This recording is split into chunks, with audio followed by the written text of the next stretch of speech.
আল্লাহর নবীর কাছে এক ইহুদি বিচার নিয়ে আসছে।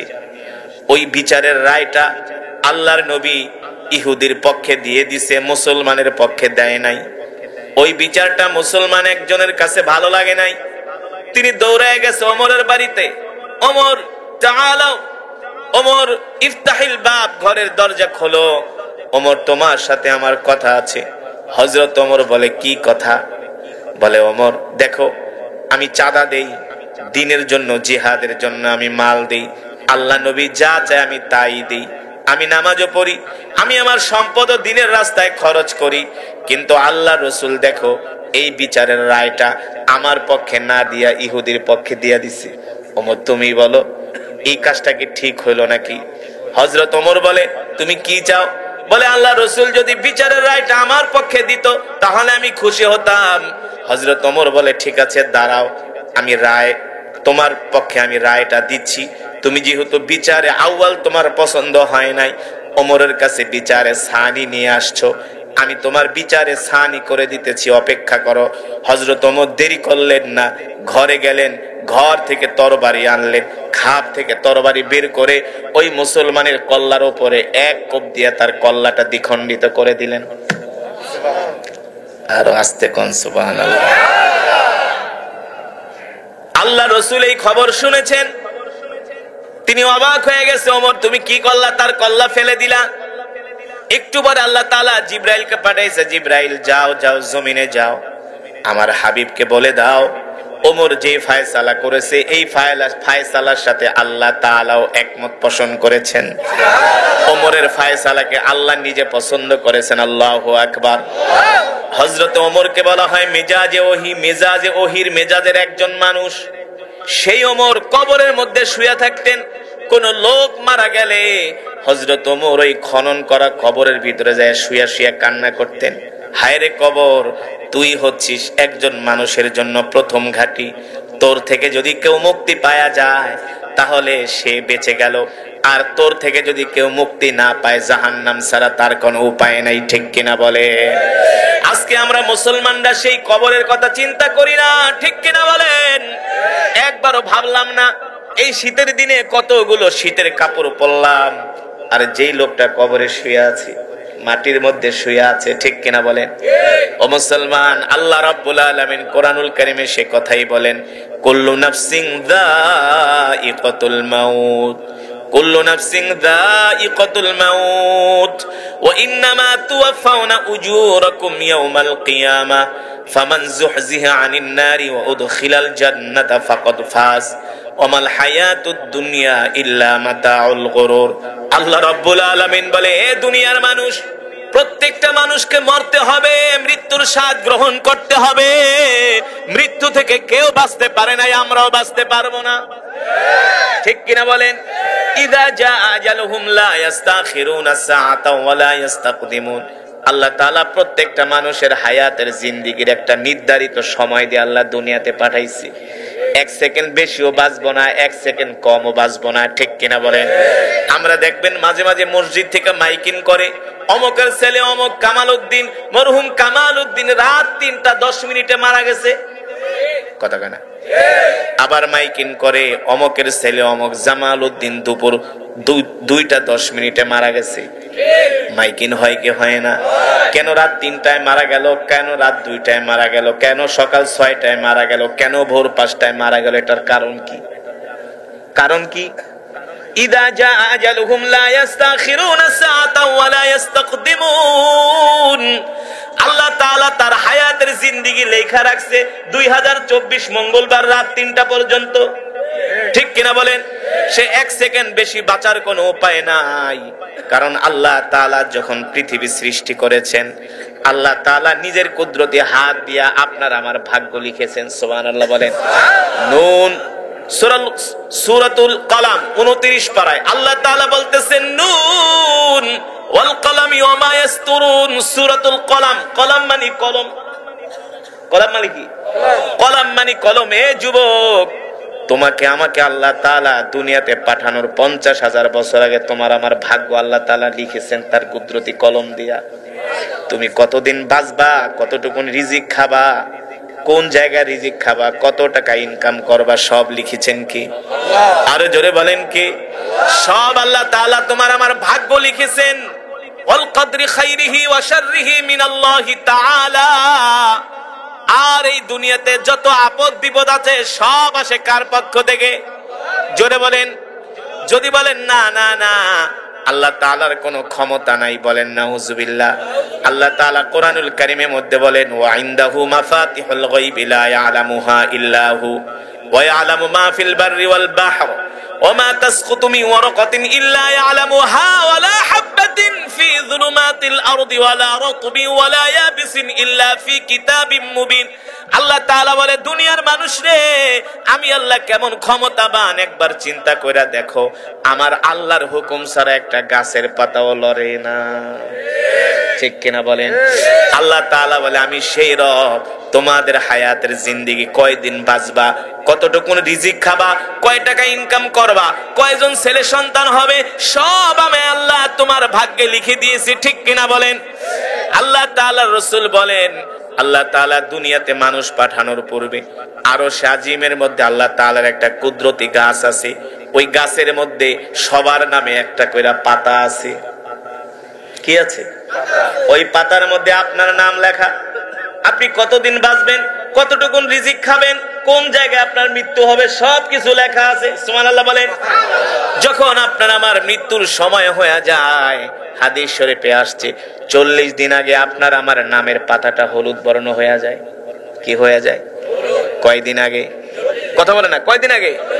40 দিন আগে আপনার আমার নামের পাতাটা হলুদ বর্ণ হয়ে যায়। এই কারণে দেখবেন দুনিয়া থেকে যারাই মারা গেছে 40 দিন, মৃত্যুর 40 দিন আগে তার কথাবার্তার ভিতরে একটা পরিবর্তন চলে আসে, তার খাওয়া দাওয়ার মধ্যে একটা পরিবর্তন চলে আসে, তার অ্যাটিটিউড ব্যবহারের মধ্যে একটা পরিবর্তন চলে আসে। ওই যে 40 দিন আগে মালাকুল মউত আজরাইল দিনে তার কাছে একবার আসে, কয়বার? আয়েশা বলে এ বনি আদম ভালো হয়ে যা, তোর কৃত গুনাহের জন্য আল্লাহর কাছে তওবা কর, তোর বাকি আছে আর মাত্র 39 দিন। এইভাবে করে হাদিস শরীফে আসছে প্রত্যেক দিন মালাকুল মউত তাকে একবার একবার করে সতর্ক করে যায়। এই কারণেই দেখবেন যে মানুষটা মারা যায়, দেখবেন 40 দিন আগের থেকে তার কথাবার্তা, খাওয়া দাওয়া, চলাফেরার মধ্যে একটা পরিবর্তন চলে আসে। ওই যে মালাকুল মউত আয়েশা বলে যায় তোর বাকি আছে আর 39 দিন, 38 দিন, 37 দিন। যত দিন যায় তত লোকটা দুর্বল হতে থাকে। এই কারণে দেখবেন অনেক মানুষ মারা যাওয়ার আগে স্ত্রীদেরকে ডাকে, সন্তানদেরকে ডাকে, এমনি এমনি ডাকে না, ডাইকা কয় আমারে ক্ষমা করে দিও। সন্তানকে কয় শোন বাবারে, বাবার সম্পদ গুলা দেখা রাখিস, তোর মাকে দেখা রাখিস। সন্তান বলে বাবা তুমি এইভাবে কথা বলো কেন? কথা বলার কারণ হলো তার মৃত্যুর ঘন্টা বেজে গিয়েছে, ঠিক কিনা বলে? মানুষ বোঝে না, বোঝে না। যখন 3 দিন বাকি থাকে মালাকুল মউত 3 বার আসে দৈনিক, সকাল দুপুর রাত। কয়বার আসে? আয়েশা বলে বনি আদম, এ বনি আদমের সন্তান, আদমের সন্তান, আশরাফুল মাখলুকাত, তুই এখনো তোর গুনাহের জন্য আল্লাহর কাছে তওবা করস নাই, তোর মৃত্যুর মাত্র আর 3 দিন বাকি আছে। দেখবেন এই কারণে মানুষ মৃত্যুর 3 দিন আগে খাওয়া দাওয়া বন্ধ করে দেয়, শরীরে শক্তি থাকে না, আত্মীয় স্বজনদেরকে দেখলে ফেল ফেল করে তাকায় থাকে, মানুষের কাছে দেখলেই শুধু দোয়া চায়। যদি আল্লাহওয়ালা হয় দোয়া চায়, ইবাদত বাড়ায় দেয়। যারা আল্লাহওয়ালা তারা মৃত্যুর আগে বুঝতে পারে, এই কারণেই বলে আমার কবরটা ওই জায়গায় দিবা, অমুক আলেম দিয়ে আমার জানাজা দিবা, ঠিক কিনা বলেন? বুঝতে পারে। আবার সব সময় ওযু অবস্থায় থাকে, আল্লাহু আকবার, সব সময় ওযু অবস্থায় থাকে, সব সময় নামাজের ভিতরে থাকে। যারা আল্লাহওয়ালা, যারা কি আল্লাহওয়ালা, তারা মৃত্যুর আগে বুঝতে পারে এই দুনিয়া ছেড়ে চলে যাবে, আল্লাহু আকবার। তারা বেশি বেশি করে ইবাদত করে, বেশি বেশি করে আল্লাহ তাআলাকে ডাকতে থাকে। কারণ ওই যে মালাকুল মউত আয়েশা বইলা গেছে তোর বাকি আছে কয়দিন, ঠিক কিনা বলেন? যখন বলে তোর বাকি আছে 3 দিন, তখন তার ভিতরে একটা পেরেশানি চলে আসে। যদি আল্লাহওয়ালা হয় তখন তিনি ভয় পায় না, তিনি আরো পুলকিত হন, তিনি আরো খুশি হন। তার কারণ হলো একজন আল্লাহওয়ালা মৃত্যু হওয়া মানে ওই দিন তার জন্য বাসরঘর। সুবহানাল্লাহ বলে। একজন আল্লাহর ওলির মৃত্যু মানে ওই দিন তার জন্য বাসরঘর। বাসরঘর মানে বিয়ে করতে গেলে দুলা যে খুশি হয়, বাসর ঘরে যে আনন্দ পাবে, একজন আল্লাহওয়ালা মৃত্যু হলেই তো তার মাওলার সাথে সাক্ষাৎ হবে, মাওলার জান্নাতের নেয়ামত দেখবে, ঠিক কিনা বলেন? এই কারণে হযরত আব্দুল্লাহ ইবনুল মুবারক রাহমাতুল্লাহি আলাইহি ইন্তেকালের সময় মুস্কি মুস্কি হাসতেছে, সুবহানাল্লাহ বলেন। ইন্তেকালের সময় মুস্কি মুস্কি হাসতেছে। তার সন্তান তাকে 3 দিন পরে স্বপ্ন দেখলেন। স্বপ্নের মাধ্যমে জিজ্ঞেস করলেন, আমার বুজুর্গ পিতা, দেখলাম ইন্তেকালের সময় আপনি মুস্কি মুস্কি হাসতেছেন, কারণ কি? আব্দুল্লাহ ইবনুল মুবারক বলে, বাবারে, মালাকুল মউত যখন আমার সামনে চলে আসছে, আল্লাহ তাআলা জান্নাতের দরজাটা আমার জন্য খুইলা দিছে। আমি তখন জান্নাতের নেয়ামত দেখতেছিলাম আর ভাবতেছিলাম কখন আমার প্রাণ পাখিটা দেহ থেকে বের হয়ে যাবে। আল্লাহ তাআলা কবরটা আমার জন্য জান্নাতের বাগান বানায় দিছে। আল্লাহু আকবার। আল্লাহর নবী বলেন, যারা ঈমানদার হয়, যারা জান্নাতি হয়, যারা আল্লাহওয়ালা হয়, যারা মুমিন হয়, যখন তাদের মৃত্যুর সময় হয়, আল্লাহ তাআলা মালাকুল মউত আজরাইলকে ডাক দেয়, এ মালাকুল মউত আজরাইল, ওই যে পাতাটা হলুদ হয়ে গেছে, এই বান্দা হলো আমার পেয়ারা বান্দা। শোনো, এই বান্দার যখন জান কবজ করতে যাইবা, জান্নাত থেকে একটা সাদা শুভ্র রুমাল নিয়ে যাবা, জান্নাত থেকে ওই রুমালের মধ্যে সুগন্ধি লাগায় দিবা। সাবধান সাবধান, আমার বান্দার জান কবজের সময় যাতে আমার বান্দা কষ্ট না পায়। সুবহানাল্লাহ বলেন। আল্লাহ তাআলা কোরআনুল কারীমের সূরাতুল ফাজরের মধ্যে সে কথাই বলছেন, ইয়া আইয়াতুহান নাফসুল মুতমাইন্না ইরজিই ইলা রাব্বিকি রাদিয়াতাম মারদিয়া ফাদখুলি ফি ইবাদি ওয়াদখুলি জান্নাতি। আল্লাহু আকবার। মালাকুল মউত আজরাইল একজন মুমিন বান্দার যখন জান কবজ করতে আসে, জান্নাত থেকে একটা সাদা শুভ্র রুমাল নিয়ে আসে, আর ওই রুমালের মধ্যে জান্নাতের খুশবু লাগায় দেয়। খুশবু লাগানোর পরে মানুষ কি করে? নাকে নিয়ে ঘেরান নেয়, ঠিক কিনা বলেন? ঠিক একজন আল্লাহওয়ালা মুমিন বান্দার যখন জান কবজ করা হয়, মালাকুল মউত আজরাইল তার থুতনির কাছে সাদা রুমাল ধরে, জান্নাতের শুভ্র রুমাল ধরে। ধরার পরে যখন জান্নাতের খুশবুর ঘেরান পায়, ওই ঘেরান পায়া এমন জোরে একটা টান মারে, এক টানের মধ্যে সে ঘুমায় যায়। আর ঘুমের মধ্যে মালাকুল মউত তার জান কবজ করে নিয়ে যায়। জোরে বলেন সুবহানাল্লাহ। সে টেরও পায় না, কিও পায় না। জোরে বলেন কি পায় না? ওই যে মানুষের যখন অপারেশন হয়, অ্যানেস্থেসিয়া লাগায়, লাগানোর পরে সে ঘুমায় যায়, ঘুমের মধ্যে তার অপারেশন সম্পন্ন হয়, সে টেরও পায় না, ঠিক কিনা বলেন? একজন জান্নাতি মানুষের এইভাবে জান কবজ করা হয়। যখন সে ঘুম ভাঙে, ঘুম ভাঙা দেখে সে কবরের ভিতরে জান্নাতের বিছানায় শুয়ে আছে। আল্লাহু আকবার। জোরে বলেন আল্লাহু আকবার। আর যে বদকার হয়, বদকার, গাঁজাখোর, ফেন্সিডিলখোর, ইয়াবাখোর আছে না, মানুষের সম্পদ মাইরা খায়। আল্লাহ রাব্বুল আলামিন কোরআনুল কারীমে সে কথাই বলছেন, এ দুনিয়ার মানুষ, তোমাদের সকলকে কবরে যেতে হবে। ইয়া আইয়াতুহান নাফসুল মুতমাইন্না, ইয়া আইয়াতুহান নাফসুল মুতমাইন্না ইরজিই ইলা রাব্বিকি রাদিয়াতাম মারদিয়া ফাদখুলি ফি ইবাদি ওয়াদখুলি জান্নাতি। আল্লাহ তাআলা মালাকুল মউতকে বলবে, এ মালাকুল মউত, এ আজরাইল, সাবধান, ওই বান্দা আমার খুব পেয়ারা বান্দা। মৃত্যুর সময় তার জান এমন করে বের করবি, একটা মাসুম বাচ্চা যেমন করে মায়ের স্তনের দুধ খেতে খেতে ঘুমায় যায়, ঠিক কিনা বলেন? আমার নেককার বান্দার জানটা ওইভাবে কবজ করবি, আমার বান্দা যাতে কষ্ট না পায়। আর যারা বদকার হবে, আল্লাহ তাআলা মালাকুল মউতকে বলে, যা বড় রড লইয়া যা। কি নিয়ে যা? বড় বিএসআরএম রড নিয়ে যা, পাছার উপর পিটা। বুঝেন নাই? পিটা। মালাকুল মউত যখন লোহার রড নিয়ে আসে, বিশাল দেহ নিয়ে আসে, বাবারে হাসার কথা না রে বাবা, হাসার কথা না।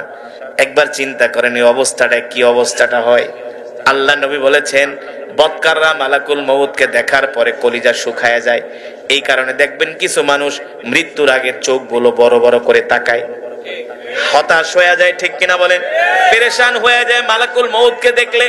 আল্লাহর নবী বলেন, ওই সময় যদি সারা পৃথিবীর আটলান্টিক সমুদ্রের পানিও যদি তাকে পান করে দেওয়া হয়, তার পিপাসার স্বাদ মিটবে না। সে মালাকুল মউতকে দেখলে এতটা ভয় পায়। আল্লাহ নির্দেশ দেয় মালাকুল মউত ওর সাথে ভালো আচরণ হবে না, এখানেই ওর জীবনের সমাপ্তি, যা ওর জানটা এমন ভাবে কবজ করবে যাতে ওর কলিজাটা ছিঁড়া যায়। মালাকুল মউত আইসা লোহার রড দিয়া পিটায় পিটায় তার রূহটাকে বের করে, রূহ বের হতে চায় না, কারণ রূহ জানে দেহ থেকে বের হইলেই তো মায়ের শুরু হয়ে যাবে, ঠিক কিনা বলেন? আল্লাহ রাব্বুল আলামিন বলে, এ দুনিয়ার মানুষ, আমার সাথে গর্ব করিস না, অহংকার করিস না, আমার হুকুম ছেড়ে দিস না, আমার বিধানকে অমান্য করিস না। এবার মালাকুল মউত তার রূহটা বের করবে। রূহটা বের করার পরে ওই রূহটা এমন ভাবে ভয় পাবে, মৃত ব্যক্তিটার শরীর এমন ভাবে ব্যথা হয়ে যায় রূহটাকে বের করার পরে। আল্লাহর রাসূল বলেন, ওই সময় একটা মানুষ এমন নিজেকে একাকিত্ব মনে করে, অসহায় মনে করে, সারা পৃথিবীতে কোনোদিন সে এমন অসহায় ছিল না। কিন্তু যারা জান্নাতি তাদের কোনো চিন্তা নাই, তাদের কোনো টেনশন নাই। মৃত্যুর সাথে সাথে কবরের মধ্যে শোয়ানোর সাথে সাথে তাদেরকে জান্নাতের বিছানায় শোয়াও দেওয়া হবে। আল্লাহু আকবার, জোরে বলেন আল্লাহু আকবার। আমি যে কোরআনুল কারীমের তেলাওয়াত করেছি, এই কোরআন হলো আল্লাহর জবানের কালাম। যারা দুনিয়ার জমিনে আল্লাহর কোরআনকে ভালোবাসবে, ইদা উদিআল মাইয়িতু ফি কবরিহি জাআল কুরআনু ইনদা রাসিহি। আল্লাহর নবী বলেন, যারা দুনিয়ার জমিনে কোরআনকে ভালোবাসবে, যারা দুনিয়ার জমিনে কোরআনকে ভালোবাসবে, আগে ভালো করে কথাটা বুঝে রাখেন, যারা দুনিয়ার জমিনে আল্লাহর কোরআনকে ভালোবাসবে, এই কোরআনের তেলাওয়াত করবে, এই কোরআনের ওয়াজ শুনবে, সেই অনুযায়ী আমল করবে। কি করবে? সেই অনুযায়ী আমল করবে, নিজের জিন্দেগিটা কোরআনের কথা অনুযায়ী সাজাবে, ঠিক কিনা বলেন? আল্লাহর নবী বলেন, ইদা উদিআল মাইয়িতু ফি কবরিহি জাআল কুরআনু ইনদা রাসিহি।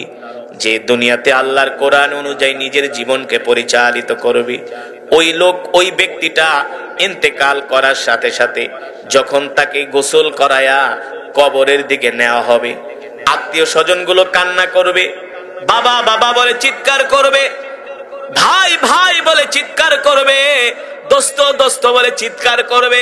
তখন একদল ফেরেশতা আসমান থেকে নেমে এসে বলে, শোনো, যে মারা গেছে তাকে নিয়ে তোমাদের কান্না করো না, তোমাদের নিজেদের চিন্তা নিজেরা করো, কারণ তার যতটুকুন হায়াত ছিল তার হায়াত শেষ, তার যতটুকুন রিজিক বরাদ্দ ছিল তার রিজিক শেষ।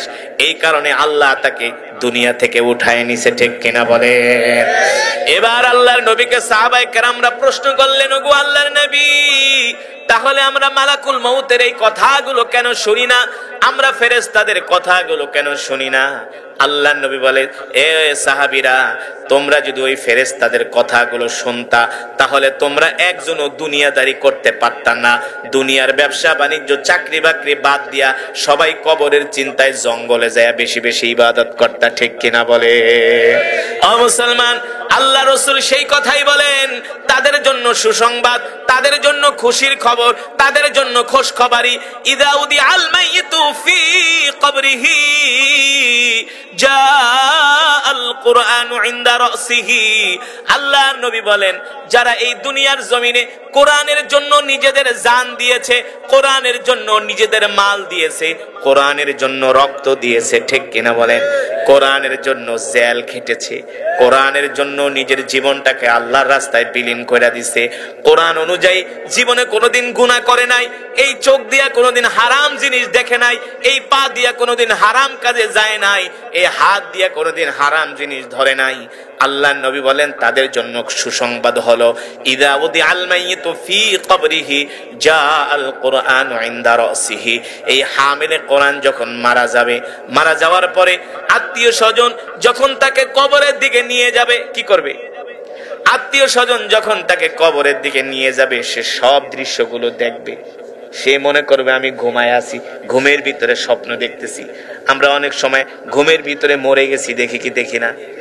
নিজেই মরে গেছি দেখি, আবার নিজেকে গোসল দিতেছে না দেখি, কবরের দিকে নিতেছে দেখি, পরে সজাগ হয়ে দেখি না আমি বিছনায় ঘুমায় আছি, ঠিক কিনা বলে?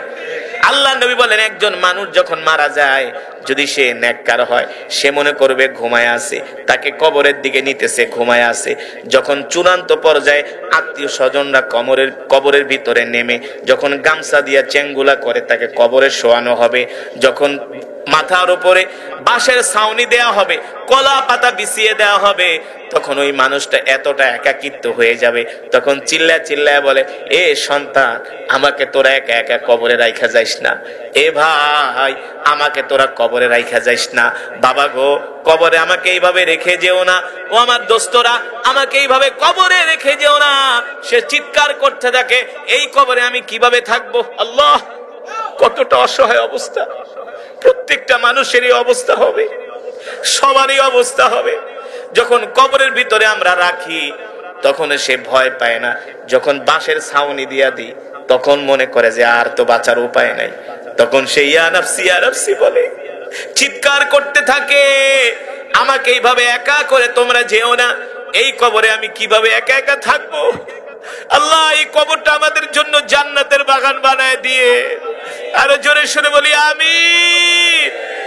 আল্লাহর নবী বলেন, যদি সে আল্লাহওয়ালা হয়, যদি সে কোরআনকে ভালোবাসে, কোরআনকে মহব্বত করে, তখন তার কোনো চিন্তা থাকবে না। তাকে কবরে শোয়ানোর সাথে সাথে আল্লাহর কোরআন তার কবরে এসে হাজির হয়ে যাবে। একটু আগে আমি আপনাদেরকে যেই কোরআন শোনাইলাম, এই আল্লাহর কোরআন তার কবরে আইসা তার মাথার সামনে দাঁড়ায়া যাবে। ইদা উদি আল মাইয়িতু ফি কবরি জা আল কোরআন ইনদা রাস। এই কোরআন তখন কবরের ভিতরে আলো দিবে। সুবহানাল্লাহ বলেন। কবরের ভিতরে তো কোনো বাতি থাকবে না, থাকবে? কারেন্টের ব্যবস্থা থাকবে নাকি? অন্ধকার কবর, যেখানে নাই কোনো বাতি, নাই কোনো সাথী, নাই কোনো বন্ধু বান্ধব, আত্মীয় স্বজন, যেই কবরের নাই কোনো দরজা, নাই কোনো জানালা। আল্লাহ, দেখেন মাটি থেকে মাত্র 3 হাত মাটির নিচে, না জমিন থেকে মাত্র 3 হাত মাটির নিচে। আজ পর্যন্ত আমেরিকার বিজ্ঞানীরা, ফ্রান্সের বিজ্ঞানীরা, জার্মানের বিজ্ঞানীরা, এমনকি পৃথিবীর সবচেয়ে জ্ঞান বিজ্ঞানে উন্নত সাধন করেছে চায়না, ইসরায়েল। এত জ্ঞান বিজ্ঞানে এত কিছু তারা আবিষ্কার করলো, উদ্ভাবন করলো, আজ পর্যন্ত তারা বলতে পারলো না জমিন থেকে মাত্র 3.5 হাত মাটির নিচে কি হচ্ছে। পারছে বের করতে? পারে নাই, পারবেও না কোনোদিন। এতদিন আমেরিকার বিজ্ঞানীরা বলেছে মানুষ মারা গেলেই শেষ। এই গত 1 সপ্তাহ রিপোর্টে তারা বলেছে মানুষ মারা যাওয়ার পরেই শেষ হয়ে যায় না, সে আরো কিছুক্ষণ বেঁচে থাকে। মানে কবরে আপনি কি মরে গেছেন মানে কি শেষ নাকি? কি মনে করছেন? আসল ধরা আছে কি আছে না? কবরের ভিতরে আপনার 3টা প্রশ্ন জবাব দিতে হবে কি হবে না? এর আগে কি আল্লাহ আপনাকে ছাড়বে নাকি? আমেরিকার বিজ্ঞানীরা এটা গবেষণা করে বের করেছে, মানুষ মারা যাওয়ার কিছুক্ষণ হচ্ছে জীবিত থাকে। কেন জীবিত থাকে? যখন তাকে কবরের মধ্যে শোয়ানো হয়, আবার তার আত্মাটা তার মধ্যে ফিরায় দেওয়া হয়। কেন? 2জন ফেরেশতা আসে তাকে প্রশ্ন করার জন্য, মার রব্বুকা ওয়া মান দীনুকা ওয়া মান নাবিয়ুকা। যুবক, ও দোস্ত, ও বন্ধু, এই কবর এমন এক ঘর যেখানে নাই কোনো বাতি, নাই কোনো সাথী। কবর আমাদের প্রতিদিন ডাকে, ইয়া আইয়ুহাল ইনসান আনা কবরুল ওয়াহিদা, আমি কবর একাকিত্বের ঘর। ইয়া আইয়ুহাল ইনসান আনা কবরুল গুরফা, আমি কবর অন্ধকার ঘর। সাবধান সাবধান, এই কবরে আলো ছাড়া এসো না। সাবধান সাবধান, এই কবরে বিছানা ছাড়া এসো না। সাবধান সাবধান, কবরের পাথেও ছাড়া কবরে আইসো না, তাইলে কিন্তু উপায় নাই। ঠিক কিনা বলেন? যেই কবরের ভয়ে আমাদের আম্মাজান হযরত খাদিজাতুল কুবরা রাদিয়াল্লাহু তাআলা আনহা, যেই কবরের ভয়ে এত ভীত সন্ত্রস্ত ছিলেন, কেমন ভয় পেয়েছেন আম্মাজান। ইন্তেকালের আগে আল্লাহ নবীকে ডাক দিছে, ওগো প্রাণের স্বামী এদিকে আসেন, আমার যত সম্পদ ছিল সব সম্পদ আমি আল্লাহ রাস্তায় দান করে দিছি, আপনি তো আমাকে ভালোবাসেন। আল্লাহ নবী ডাক দিয়া বলে, খাদিজা রে, আমি যে তোমাকে কত ভালোবাসি আল্লাহ ছাড়া কেউ জানে না। আমি যে তোমাকে কত ভালোবাসা বিবাহ করেছি। আম্মা জান খাদিজা বলে, ওগো প্রাণের স্বামী, যদি আপনি আমাকে ভালোবাসেন, আমি আপনার কাছে 3টা জিনিস চাইবো। আল্লাহ নবী বলে, খাদিজা তুমি কি চাইবা? বলে, 1 নম্বরে, আমি যখন মারা যাব আপনার শরীরের জুব্বাটা দিয়া আমাকে কাফনের কাপড় পরায় দাফন দিবেন। আপনার শরীরের জুব্বা দিয়া কি করবেন? কাফনের কাপড় বানায় আমাকে দাফন দিবেন। 2 নম্বরে, আপনি আমাকে কবরে শোয়ানোর জন্য যে কবরটা খনন করবেন, এই কবরের চতুর্পাশে আপনি কিছুক্ষণ হাঁটবেন কবরে নেমে। আল্লাহ নবী বললেন, ঠিক আছে। তিন নম্বরে বলে আপনি আমাকে কবর দেওয়ার সাথে সাথে চলে আসবেন না, কিছুক্ষণ সময় কবরের সামনে দাঁড়ায় থাকবেন। আল্লাহ নবী বললেন কেন খাদিজা? বলে আপনি আমার কবরের যে তিনটা প্রশ্ন করবে এই তিনটা প্রশ্নের জবাব আপনি নিজে দিয়ে দিবেন। ঠিক আল্লাহ নবী জিজ্ঞেস করলেন খাদিজারে, আমি যদি আমার জুব্বা দিয়া কাফনের কাপড় বানায় তোমাকে দাফন দিয়েতে করে তোমার কি হবে? আম্মা জান খাদিজা বলে, ওগো আল্লাহর নবী, আমি যদি জাহান্নামী হয়ে যাই তাহলে জাহান্নামের আগুনের এত বড় সাহস নাই, আল্লাহর নবীর জুব্বা মোবারকে জাহান্নামের আগুন লাগবে। ঠিক কিনা বলেন? জাহান্নামের আগুনের এত বড় ক্ষমতা নেই যে আল্লাহর নবীর জুব্বা মোবারকে জাহান্নামের আগুন ধরবে। আল্লাহ নবী বললেন ঠিক আছে। দুই নম্বরে আমি তোমার কবরের চতুর্পাশে হাঁটলে কি হবে? আম্মা জান বলে, যদি কবরে ধরা খায়া যায় তাহলে কবর তো এক পাশের মাটি আর এক পাশে যায় চাপ দিবে, তখন তো আমি শেষ হয়ে যাব। যদি আপনার পা মোবারক ওই কবরের মাটির পাশে লাগে তাহলে এক পাশের মাটি কোনো সময় আরেক পাশে আসার সাহস পাবে না। আল্লাহু আকবার। যেখানে আল্লাহর নবীর বরকতি পা মোবারক লেখেছে। ঠিক কিনা বলে? ঠিক আম্মা জান যেইভাবে বললেন, আল্লাহর নবী ইন্তেকালের পরে আম্মা জানকে সেইভাবেই দাফন করলেন। কিন্তু তিন নম্বরে আল্লাহর নবী যখন আম্মা জানকে কবরে শোয়ান, বারবার আম্মা জানের মাথা মুবারকটা আল্লাহর নবী পশ্চিম দিকে ফিরায় দেন। বারবার আল্লাহর নবীর মাথা মুবারকটা আম্মা জানের মাথা মুবারকটা পশ্চিম দিকে ফিরায় দেন, কিবলার দিকে ফিরায় দেন। কিন্তু আম্মা জানের মাথা মুবারক কিবলার দিকে ফিরে না, বারবার আসমানের দিকে ঘুরে যায়। আল্লাহ নবী চিন্তায় পড়ে গেলেন, কি হলো? আমার খাদিজার মাথাটা কেন কিবলার দিকে ফিরে না, আসমানের দিকে হয়ে যায়? কারণ কি? আল্লাহ ফেরেশতা দিয়া ঘুরায় দেয়। সুবহানাল্লাহ বলেন। আল্লাহর নবী যখন টেনশনে পড়ে গেলেন, আল্লাহ তাআলা জিবরাইলকে পাঠাইলেন, হে জিবরাইল, যাও যাও আমার হাবিবকে যেয়ে বলো আমার হাবিব যাতে কষ্ট না পায়। আমি চাই না আমার খাদিজার মাথাটা চেহারাটা কিবলার দিকে থাকবে, আমি চাই আমার খাদিজার চেহারাটা আসমানের দিকে থাকবে। কারণ আমি আল্লাহ স্বয়ং আরশ থেকে তাকায়া তাকায়া আমি আমার খাদিজার চেহারাটা দেখব। আমার খাদিজা দ্বীনের জন্য, ইসলামের জন্য আমাকে এত ভয় করেছে। আল্লাহু আকবার। আল্লাহ নবী আম্মা জান খাদিজাকে কবর দিয়া তার কবরের পাশে দাঁড়ায় আছি। আল্লাহ নবী যায় না, কান্না করতেছে। আল্লাহ জিবরাইলকে পাঠায় দিয়েছে, জিবরাইল যাও আমার হাবিব কান্না করে কেন? জিবরাইল আয়েশা বলে, গো আল্লাহর নবী, আপনি কান্না করেন কেন? আপনি বাড়িতে চলে যান। আল্লাহর নবী বলে, না না না, আমার খাদিজার কবরে দুইজন ফেরেশতা আসবে, আমি আমার খাদিজার পক্ষ থেকে তার সওয়ালের প্রশ্নটা আমি করে দিব। আল্লাহু আকবার।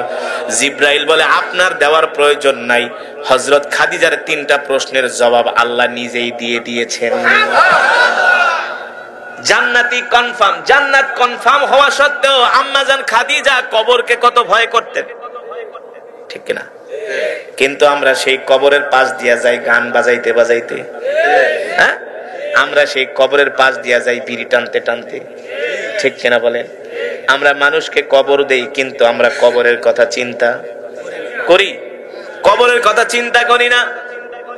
ওই কবর এমন একটা ঘর, আল্লাহ নবী বলেন যারা কোরআনকে ভালোবাসবে, মনে আছে নাকি? ইদা উদিয়াল মাইয়িতু ফি কবরিহি জাল কুরআনু ইনদা রাসিহি। আল্লাহ নবী বলেন যারা কোরআনকে ভালোবাসবে, কোরআনকে মহব্বত করবে, তাদেরকে কবরে শোয়ানোর সাথে সাথে কবরে যখন তাদেরকে মাটি দিয়া মানুষগুলো চলে আসবে, এই কবরটার মধ্যে আল্লাহর কোরআন তার মাথার সামনে যায় দাঁড়ায় যাবে। আল্লাহর কোরআন ডাক দিয়া বলবে, বন্ধু তুমি চিন্তা করো না, টেনশন করো না, তুমি ঘুমাও, আমি তোমাকে পাহারা দিতেছি। আল্লাহু আকবার। যখন দুইজন ফেরেশতা কবরে আসবে তিনটা প্রশ্ন করার জন্য, আল্লাহর কোরআন বলবে, এ ফেরেশতারা, মিন আইনা জিতা, কোত্থেকে এসছো? বলে জিনা মিনাল আরশ, আমরা আরশ থেকে আসছি। কেন কেন? বলে এই ব্যক্তিকে আমরা তিনটা প্রশ্ন করব। আল্লাহর কোরআন ডাক দিয়া বলবে, উখরুজ মিনাল কবর, কবর থেকে বের হয়ে যাও। ফেরেশতারা বলবে, এমন ধমক তো আমাদেরকে আজ পর্যন্ত কেউ দেওয়ার সাহস পায় নাই। কে আপনি? কে আপনি? আল্লাহর কোরআন বলবে, বের হতে বলেছি, যাও, গেট আউট, বের হয়ে যাও, গেট আউট। আল্লাহর কোরআন ধমক দিবে। তখন ফেরেশতারা ডাক দিয়া বলবে, আপনি আমাদেরকে ধমকাবেন না, আমরা আল্লাহর বিশেষ ফেরেশতা, আমাদের কাজ হলো প্রশ্ন করা। আল্লাহর কোরআন বলবে আজকে তোমাদেরকে প্রশ্ন করতে দেওয়া যাবে। সুবহানাল্লাহ বলেন। আল্লাহর নবী রাহমাতুল লিল আলামিন বলেন এক পর্যায়ে কোরআনের সাথে ফেরেশতাদের ঝগড়া লেগে যাবে। ফেরেশতারা তাদের ক্ষমতা দেখাবে। আল্লাহর কোরআন বলবে থামো, আমি বলছি তার প্রশ্ন করা যাবে না। এবার এক পর্যায়ে ফেরেশতারা টিকতে পারবে না আল্লাহর কোরআনের সামনে। এবার ফেরেশতারা বলবে ঠিক আছে ঠিক আছে, আপনি আপনার পরিচয়টা দেন, কি আপনার পরিচয়? এবার আল্লাহর কোরআন বলবে শোনো, তোমরা আল্লাহর বিশেষ বাহিনী একদল ফেরেশতা, নিশ্চয়ই তোমাদের ক্ষমতা আছে, পাওয়ার আছে, কিন্তু আমার চাইতে তোমাদের পাওয়ার বেশি নাই। বলে কেন?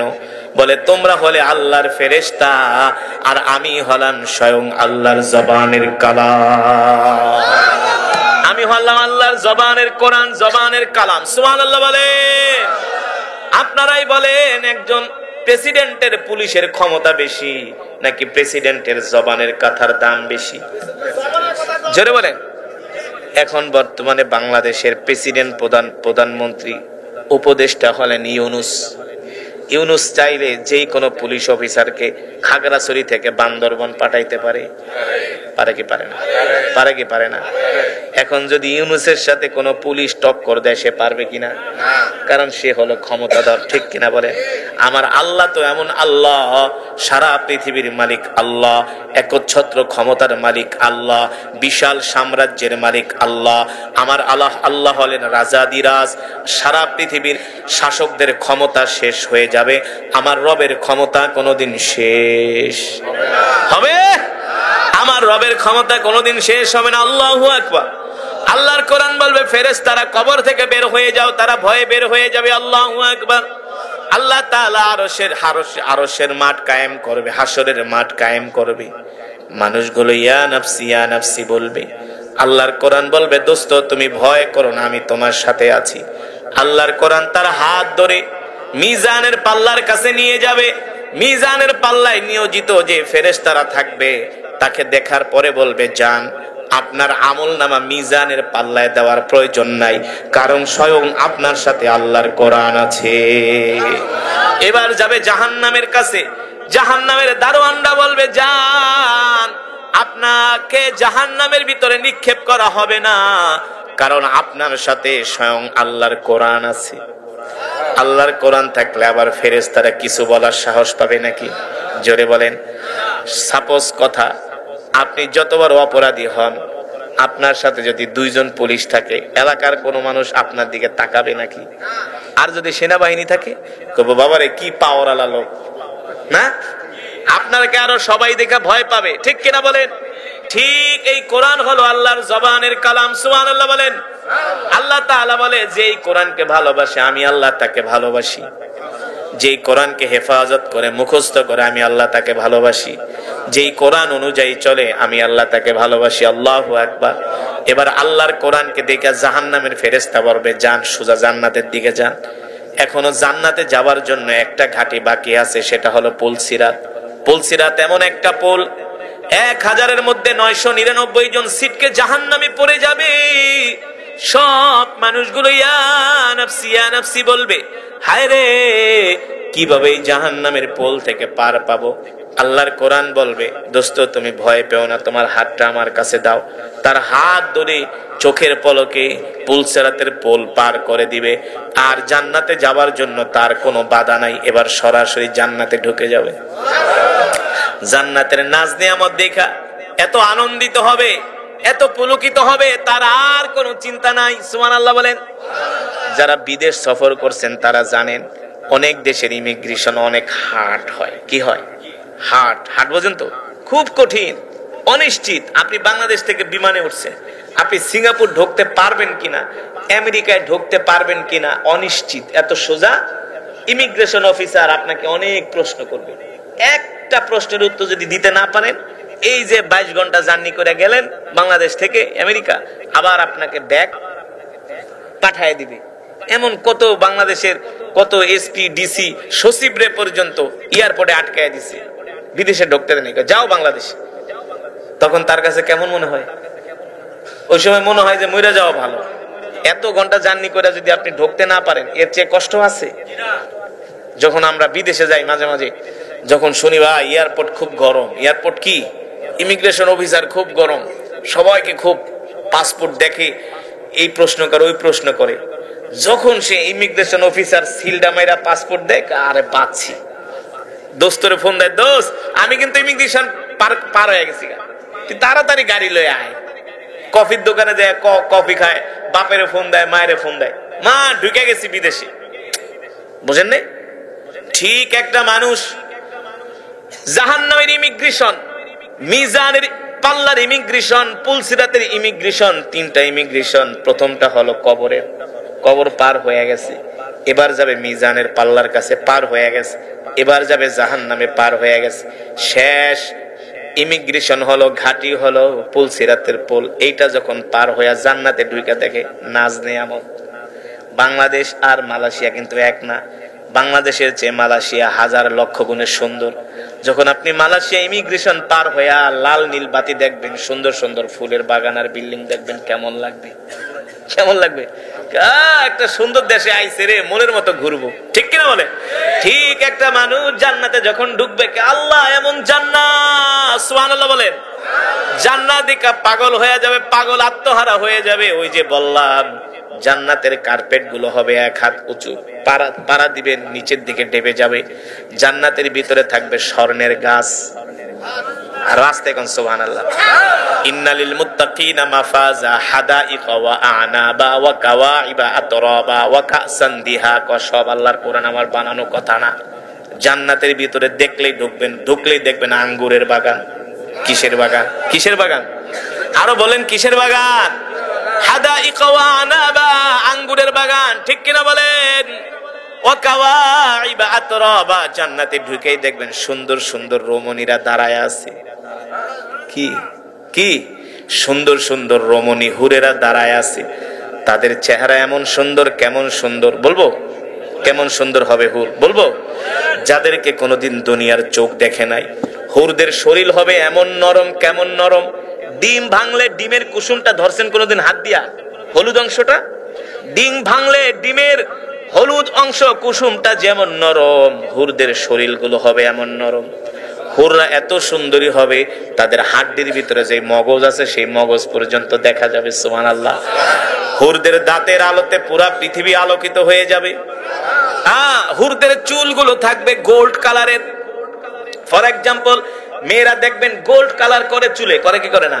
কেন করে? কালো চুলের ভিতরে একটু গোল্ড কালার করলে দেখতে ভালো লাগে, ঠিক কিনা বলেন? জান্নাতীদের চুলগুলো থাকবে স্বর্ণের মতো চিকচিক করবে। আল্লাহ তাআলা এক একজন বান্দাকে কম হলেও 70টা হুর দিবে। হুরগুলো ডাকবে, আসো আমার কাছে, আসো আমার কাছে, আসো এই ঘরে, আসো ওই ঘরে আসো। কেমন লাগবে? কেমন? এই সলিমুদ্দিরা কথা কয় না, কেমন লাগবে? 70 জনে ডাকবে, 70 জনে কোন হুজুর দুনিয়াতে একটা করছি, আরো তো একটা করতে মন চায়, কিন্তু বইয়ের ডরে মুখ খোলে না, ঠিক কিনা বলেন? বিয়ে একটা করছেন, আরেকটা করতে মন চায়, বুক ফাটে তো মুখ কথা কয়। যে কয় যে হুজুর বিয়ে আমি একটা করছি আর করতে মন চায় না, তাইলে বুঝবো এটা 1 নাম্বার পুরুষ না, ঠিক কিনা বলেন? আর যে একটা করার পরে বলবে আমার আরো একটা করতে মন চায়, আরো একটা, আরো একটা, কয়টা পর্যন্ত জায়েজ আছে? জোরে বলেন। মা বোনেরা, আপনারা আমার বিরোধিতা করেন না যে হুজুরে কি কোন, আপনাকে 4টার দরকার নেই, একটাই করেন। কিন্তু যদি আল্লাহর রাসূল বলছেন 4টা জায়েজ আছে, ঠিক আছে, কিন্তু যদি তুমি একটা নিয়ে সন্তুষ্ট থাকো, তাকে পরিপূর্ণ দেওয়ার পরে যদি প্রয়োজন ইনসাফ করতে পারো তাইলে করবা, এছাড়া না। আল্লাহর নবী বলেন 70টা করে হুর দেওয়া হবে। 70টা হুর, এক এক হুর ডাকবে, আসো আমার ঘরে, আসো আমার ঘরে আসো। মা বোনেরা আবার মনে করেন ওই জায়গায় হিংসা করবেন, ওখানে হিংসার কোনো সুযোগ নাই। হিংসা অহংকার সব দুনিয়াতে, জান্নাতে কোনো হিংসা অহংকার। এক একজন পুরুষ হয়ে যাবে 25 বছরের যুবক। কত বছরের? এবার 25 বছরের সাথে কয় বছর মিলে? 18 বছর। জান্নাতের হুর গুলো থাকবে 18 বছরের। এক একজনের চেহারা এমন সুন্দর, আল্লাহু আকবার, এমন সুন্দর, এমন সুন্দর চোখ গুলো, এমন সুন্দর চোখ গুলো, এত সুন্দর চেহারাটা, এত সুন্দর। মানুষ পাগল হয়ে যাবে। আল্লাহর নবী বলেন, একটা হুর যদি জান্নাতে আয়েশা শুধু উকি মারতো, তার দাঁতের আলোতে সারা পৃথিবী আলোকিত হয়ে যেত। এত সুন্দর। এই হুর কারা পাবে? যারা দুনিয়াতে বেশি বেশি গাঞ্জা খাবে, ফেন্সিডিল খাবে, মদ খাবে, মমতাজের গান শুনবে, পিটায় লাল করে ফেলাইবে। ঠিক কিনা বলে? এই হুর কারা পাবে? যারা তাহাজ্জুদের নামাজ পড়বে, ফজরের নামাজ পড়বে, এশারের নামাজ পড়বে, শীতের ভিতরে ঠান্ডা পানি দিয়ে ওযু করে, যারা সকাল সন্ধ্যা কোরআন পড়ে, কোনো গুনাহ করে না, কোনো বেগানা মহিলার দিকে তাকায় না, সিগারেট খাইতে মন চায় খায় না। ঠিক কিনা বলেন? বন্ধু বান্ধবের সাথে খারাপ আড্ডায় যায় না। ঠিক কিনা বলেন? আজান দিলে সবার আগে আগে মসজিদে চলে আসে না। আর যারা গাঞ্জার পোটলা নিয়ে দূরে, গাঞ্জটিরা তোকে দুনিয়াও বরবাদ, আখেরাত বরবাদ। গাঞ্জা বানাইতে বানাইতে আঙ্গুল কাটলি, এই গাঞ্জটিরা, ফেন্সিডিল খোররা, ইয়াবা খোররা, হারাম খোররা, শুনে রাখ, তোকে দুনিয়াও শেষ। খাসিরাত দুনিয়া ওয়াল আখিরাত। না দুনিয়া পালি না আখেরাত পালি। ঠিক কিনা বলেন? যদি আখেরাত পাইতে চান দুনিয়াকে ছেড়ে দেন। ঠিক কিনা বলেন? 5 ওয়াক্ত নামাজ আজ থেকেই ধরেন। ঠিক কিনা বলেন? এবার যখন কোরআন তাকে জান্নাতে ঢুকায় দিবে, এবার জান্নাতে ঢুকায় দেওয়ার বলবে, দোস্ত তুমি না থাকলে তো আমার অবস্থা খারাপ হয়ে গেছিল, কবরে ঢুইকাই দেখি অন্ধকার, কিছু দেখা যায় না, তুমি আইসা কোরআনটাকে আলোকিত, কবরটাকে আলোকিত করলা, তুমি তো জাহান্নামের আগুন থেকে বাঁচাইলা, মিজানের পাল্লা থেকে বাঁচাইলা,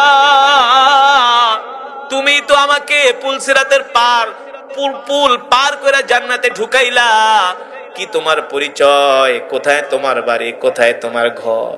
এবার আল্লাহর কোরআন ডাক দিয়া বলবে, দোস্ত মনে আছে নাকি ওই যে একজন কারি সাহেব আসছিল কুতুবপুরের ওয়াজি, কোরআনের তেলাওয়াত শুনে দৌড়ায় দৌড়ায় কোরআনের মাহফিলে গেছিলা, বৈশা বৈশা কোরআন শুনছিলা, চোখ দিয়া পানি ঝরছিল, আর মনে মনে তওবা করছো আর কোনোদিন গুনাহ করবা না। সেই দিন থেকে তুমি হেদায়েত প্রাপ্ত হয়ে গেছো।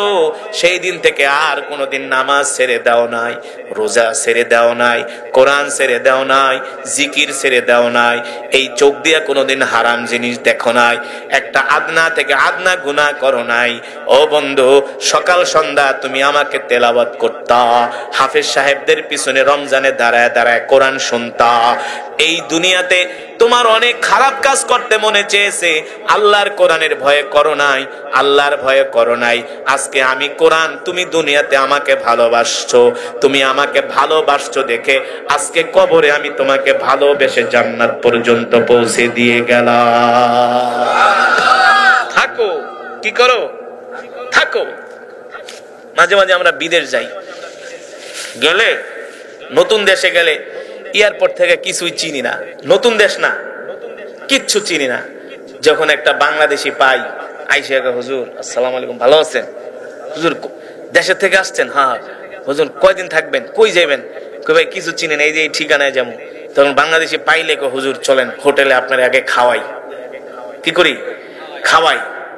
এবার বিদেশ গেছি, মালয়েশিয়া এক বাঙালি আমার আইসা পিছন থেকে জড়ায় ধরছে, হুজুর কই যাবেন? আমি বলছি কুয়ালালামপুর। হুজুর আসেন, আমার গাড়ি আপনার জন্য রেডি।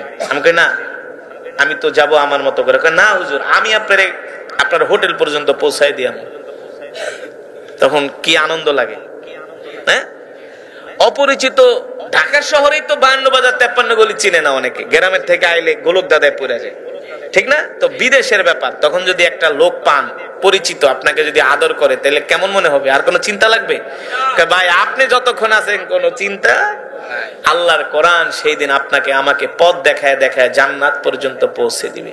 কিন্তু জান্নাত পর্যন্ত তো যে পৌঁছে দিবে ঠিক আছে, কিন্তু সেই কোরআনকে তো দুনিয়াতে ভালোবাসতে হবে, ঠিক কিনা বলেন? দেখেন কিছু মানুষ ওয়াজ একটু শুনেই গেছে গা, আছে না? একটু ধৈর্য কুলায় নাই। আর যদি আজকে আর্জেন্টিনা ব্রাজিলের ফুটবল খেলা হইতো, রাত 3টা পর্যন্ত জায়গা জায়গা খেলা দেখতে, কোন নায়িকা গায়িকা যদি এখানে নাচ দিত, দেখতেন ওরে বাবা, এলাকার সব কুত্তা কাত্তি সব আয়া পড়তো, ঠিক কিনা বলেন? হুমরি খায়া পড়তো। হ্যাঁ, রাত 3টা বাজে, আরো রাত যত গভীর হয় বিড়ির টান তত বাড়ে, গাঞ্জার মজা তত বাড়ে, ঠিক কিনা বলেন? হ্যাঁ, দুনিয়াতেও মজা নিবা, আখেরাতেও মজা লইবা, এত সোজা না। আখেরাতের মজা পেতে হলে দুনিয়া বাদ দিতে হবে। রাজি আছেন? তাহলে আজকের মাহফিল থেকে আমরা ওয়াদা করব, জীবনে আর যতদিন বাঁচবো কোনোদিন আর নামাজ ছেড়ে দিব না। রাজি আছেন? জীবনে যতদিন বাঁচবেন কোনোদিন আর নামাজ ছেড়ে দিবেন না। কে কে রাজি আছেন? হাত উঠে আল্লাহকে দেখেন, হাত সোজা করেন, সোজা সোজা ডাক দেন, ইয়া আল্লাহ। আরো জোরে বলুন, ইয়া আল্লাহ। ওয়াদা করলাম আর কোনোদিন নামাজ ছেড়ে দিব না, আল্লাহ গুনাহ করব না, আল্লাহ গুনাহ করব না, আল্লাহ গুনাহ করব না। আল্লাহ আমাদের কবুল করে নেন। হাত নামান। নামাজ পড়বেন তো? কয়েক তো কয়েক তো কয়েক তো অনেকের চেহারার দিকে তাকাইতেছি, ভালো মনে হইতেছে না। কয়েক তো? মাশাআল্লাহ, আল্লাহ কবুল করো। কবরে যেতে দিব না। দেখেন এখন মারা যান সর্বোচ্চ সকাল 9টা না, সর্বোচ্চ সকাল 9টা। এই শরীর থেকে দামি জামা কাপড় গুলা খোলায় ফেলাই।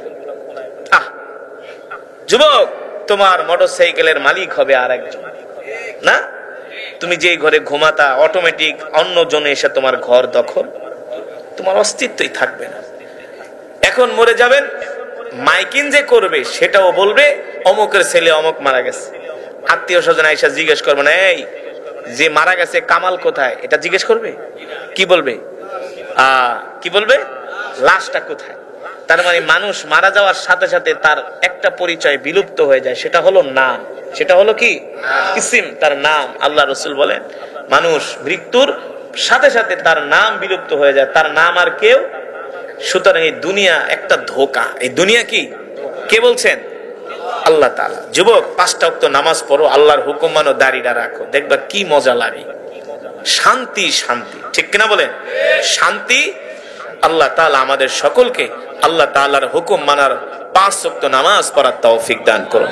এই মাহফিলকে আল্লাহ কবুল করুন, এলাকাবাসীকে কবুল করুন।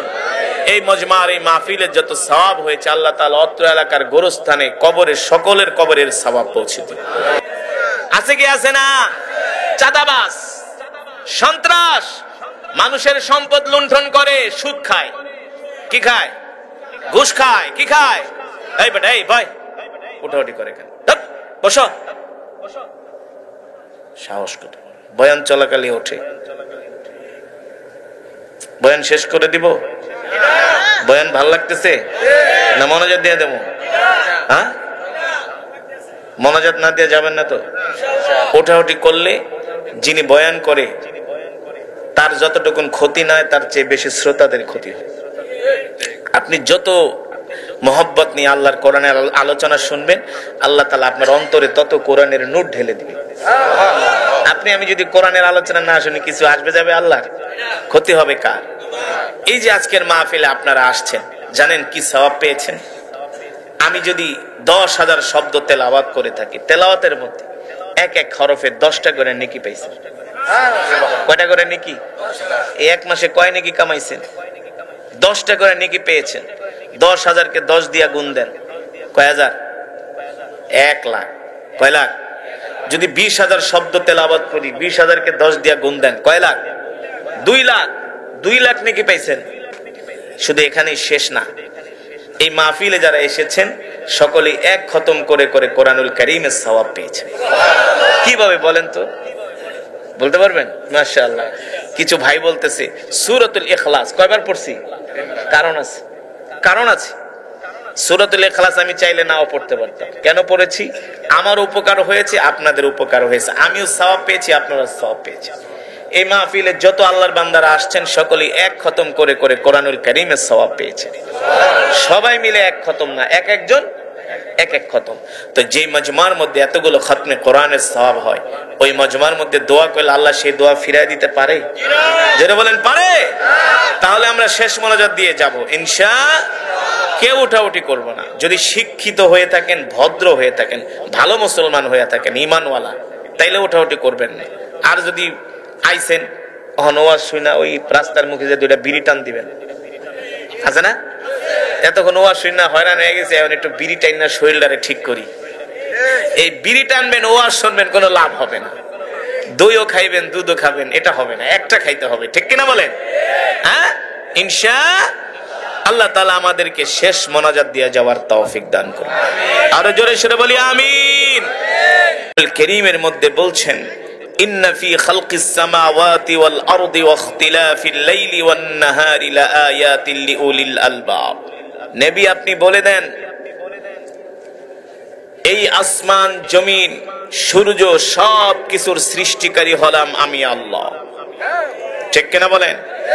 এই আসমান জমিন পৃথিবীর কোন রাজা বাদশা সৃষ্টি করতে পারেও না। আলাম নাজআলিল আরদা মিহাদা, আল্লাহ তাআলা বলে জমিনকে আমি আল্লাহ তোমাদের জন্য বিছানা স্বরূপ বানিয়েছি।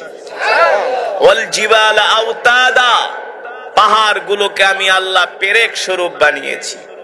সুবহানাল্লাহ বলেন। আল্লাহ তাআলা বলে, দুনিয়ার মানুষ তোমরা কি নিয়ে আল্লাহর সাথে অহংকার করো, গর্ব করো? তোমরা কেন আল্লাহর বিধান মানো না? তোমরা কেন আল্লাহর হুকুম মানো না? তোমরা কি একবার চিন্তা করে দেখেছো? ওমা তাদরি নাফসুম মাযা তাকসিবু গাদা ওমা তাদরি বিআই আরদিন তামুত। মানুষ গর্ব করা, অহংকার করা তোমাদের রবের সাথে মানায় না, কারণ তোমরা মানুষ এতই দুর্বল, তোমরা জানোই না যে আগামীকাল তোমরা কি খাবে। সঠিক নাকি বেঠিক? কথার লজিক আছে কি আছে না? আল্লাহ তাআলা বলে, কি নিয়ে অহংকার করো? একটু ক্ষমতা পায়া আল্লাহর কোরআনের বিরুদ্ধে আঙ্গুল তোলো, আল্লাহর বিধানের বিরুদ্ধে আঙ্গুল তোলো। আছে কি আছে না? যেটা হারাম সেটাকে হালাল করার চেষ্টা করো। করা হয়েছে কি হয়েছে না? জোরে বলুন। আল্লাহ তাআলা বলে, কি নিয়ে গর্ব করো? ওমা তাদরি নাফসুম মাযা তাকসিবু গাদা। মানুষ রে, তোরা তো এটাই জানোস না যে তোরা আগামীকাল কি খাবি। জানেন কে?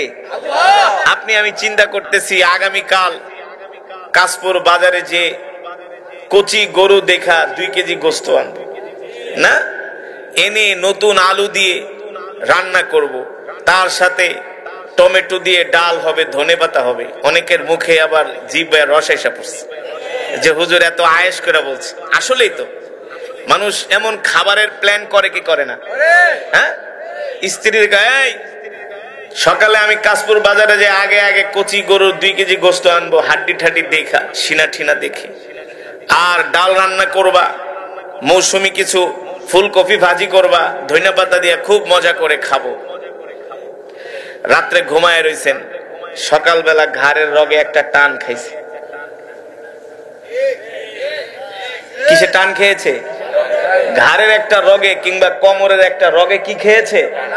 টান খেয়েছে। কাশপুরে বাজারে যাইবেন তো দূরের কথা, এখন আপনারা উঠাইতেই 6 জন লাগে। 2 জনে 2 হাত, 2 জন 2 জন করে 4 জন, আর 2 জনে আপনাকে 2 পা ধরে এখন বিছনা থেকে উঠায়। কোথায় উঠায়? অ্যাম্বুলেন্স, ঠিক কিনা বলেন? নিয়ে যাচ্ছে আপনাকে মেডিকেলে, ঢাকা মেডিকেলে। তাহলে আপনি প্ল্যান করছেন বাজারের খাইবেন গরুর গোশত, কিন্তু আল্লাহ বলে তোরে আমি হসপিটালের বেডে রুডি আর কটা খাওয়াবো। কথা সঠিক নাকি বেঠিক? যুক্তি আছে কি আছে না? আল্লাহ তাআলা বলে শুধু এখানেই শেষ না। ওমা আরদি ওমা ওমা মাযা তাকসিবু গাদা ওমা তারদি বিআই আরদিন তামুত। আল্লাহ তাআলা বলে মানুষ জানে না কোন জমিনে তার মৃত্যু হবে। আপনারা যারা এই এলাকার বাসিন্দা, সবারই তো ইচ্ছা এই এলাকায় মৃত্যু হোক, নাকি সন্তানের সামনে মৃত্যু হোক, কিন্তু না। ইতিহাস এমনও বলে কত মানুষ সফরের জন্য ঘর থেকে বের হয়েছে, এই বের হওয়াই তার জীবনের শেষ বের হওয়া, আর কোনোদিন ঘরে ফিরে আসতে পারে নাই, ঠিক কিনা বলেন? বাজারে গিয়েছে, এটাই তার জীবনের শেষ যাওয়া। রাস্তায় যে রোড অ্যাক্সিডেন্ট করে মারা গিয়েছে, ঠিক কিনা বলেন? আল্লাহ রাব্বুল আলামিন সে কথাই কোরআনুল কারীমের মধ্যে বলেন, এ দুনিয়ার মানুষ তোরা আল্লাহর সাথে গর্ব করিস না, অহংকার করিস না। মিনহা খলাকনাকুম ওয়া ফিহা নুঈদুকুম ওয়া মিনহা নুখরিজুকুম তারাতান উখরা, ঠিক কিনা বলেন? আল্লাহ তাআলা বলে আমি আল্লাহ তোদেরকে মাটি দিয়া বানাইছি, আবার মাটির পেটেই তোদেরকে যেতে হবে, ঠিক কিনা বলেন? ও মুসলমান, এই কথা তো আমরা বুঝি না, বুঝতে চাই না। কিন্তু আল্লাহ রাসূলের সাহাবীরা এই কথা বুঝতেন, ঠিক কিনা বলেন? এই কারণে তারা দুনিয়ার প্রতি তাদের কোনো লোভ লালসা ছিল না, দুনিয়ার প্রতি তাদের আকাঙ্ক্ষা ছিল না, ঠিক কিনা বলেন? তারা শুধু পরকাল নিয়ে চিন্তা করতেন, তারা শুধু আখিরাত নিয়ে চিন্তা করতেন। কেমন চিন্তা, কেমন চিন্তা! মুসলিম জাহানের দ্বিতীয় খলিফা, আমিরুল মুমিনিন, খলিফাতুল মুসলিমিন, আল্লাহর নবী যার সম্বন্ধে বলেছে লাউ কানা বাদি নাবিয়ুল্লাহ কানা ওমর, লাউ কানা বাদি নাবিয়ুল্লাহ কানা ওমর, আমার পরে যদি আল্লাহ দুনিয়াতে কাউকে নবী করে পাঠাইতো, আল্লাহ ওমরকে নবী বানাতো। কাকে নবী বানাতো? আরো জোরে বলেন। এই পৃথিবীর আজকে যা কিছু আবিষ্কার দেখতেছেন সবগুলো হয়েছে হযরত ওমরের জামানায়। হযরত ওমর কেমন রাষ্ট্রপ্রধান ছিলেন? বাইডেনের মতো, পুতিনের মতো, মোদির মতো, হাসিনার মতো। এই সমস্ত রাষ্ট্রপ্রধান হযরত ওমরের জুতার পায়ের নিচে পড়ে থাকতো, ঠিক কিনা বলেন? আরে রোম পারস্যের বাদশারা হযরত ওমরের নাম শুনলে থরথর করে কাঁপতেন। যে ওমরকে বলা হয় মিজাজে ওহী, সুবহানাল্লাহ বলেন। আরো জোরে বলেন। সেই ওমরকে বলা হয় কি? মেজাজে ওহী। যে ওমরের সিদ্ধান্ত অনুযায়ী আল্লাহ তাআলা কোরআনুল কারীমের 21 জায়গায় আয়াত নাজিল করছে। কেমন সিদ্ধান্ত, কেমন সিদ্ধান্ত! আল্লাহ তাআলা মুর্শিদকে কবুল করুন, বলি আমিন। দুরূদ শরীফ পড়ি। আল্লাহুম্মা সাল্লি আলা মুহাম্মাদ ওয়া আলা আলি মুহাম্মাদ কামা সাল্লাইতা আলা ইব্রাহিম ওয়া আলা আলি ইব্রাহিম ইন্নাকা হামিদুম মাজিদ। আল্লাহুম্মা বারিক আলা মুহাম্মাদ ওয়া আলা আলি মুহাম্মাদ কামা বারাকতা আলা ইব্রাহিম ওয়া আলা আলি ইব্রাহিম ইন্নাকা হামিদুম মাজিদ। আস্তাগফিরুল্লাহ, আস্তাগফিরুল্লাহ, আস্তাগফিরুল্লাহ আল্লাযী লা ইলাহা ইল্লা হুয়াল হাইয়ুল কাইয়্যুম ওয়া আতুবু ইলাইহি। লা হাওলা ওয়ালা কুওয়াতা ইল্লা বিল্লাহিল আলিয়্যিল আযীম। সুবহানাল্লাহ, সুবহানাল্লাহি ওয়া বিহামদিহি, সুবহানাল্লাহিল আযীম। আমরা সকলের জন্য দোয়া করব। যারা এই মাহফিলের আয়োজন করেছেন, এলাকাবাসী, মসজিদ কমিটি, মাহফিল কমিটি, আপনারা দূর দূরান্ত থেকে আসছেন, এলাকার যুব সমাজ, অনেক শ্রমিক ভাইয়েরা আছেন, সকলের জন্য আমরা দোয়া করব। এলাকার প্রত্যেকটা মুসলমানের জন্য দোয়া করব। আল্লাহুম্মা আমিন। আলহামদুলিল্লাহি রাব্বিল আলামিন। والصلاة والسلام على سيد الأنبياء والمرسلين وعلى آله وصحبه أجمعين. ربنا ظلمنا أنفسنا وإن لم تغفر لنا وترحمنا لنكونن من الخاسرين. ربنا آتنا في الدنيا حسنة وفي الآخرة حسنة وقنا عذاب النار. يا أول الأولين يا آخر الآخرين